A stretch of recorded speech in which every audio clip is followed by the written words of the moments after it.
Sê hallo vir die kinders. Sanibona Bantwana. Vandag leer ons hoe om te sê, wat is hierdie? En hoeveel kos dit? Is julle reg? Ja! Om te vra wat is hierdie, sê ons Yini le. En om te vra hoeveel kos dit, sê ons Kubiza malini. Kom ons kyk nou hoe gebruik Abuti hierdie sinne. Sawubona, yini le? Isitelo. Kubiza malini.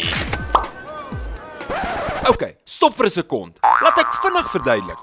Wanneer ons vra Yini le, beteken Yini, dit is wat? Die le is hierdie. Dit is wat hierdie. En wanneer ons vra Kubiza malini, beteken Kubiza dit kos. Malini in hierdie konteks beteken hoeveel. Dit kos hoeveel. Sawubona, yini le? Imifino. Kubiza malini. Sawubona, yini le? Ubisi.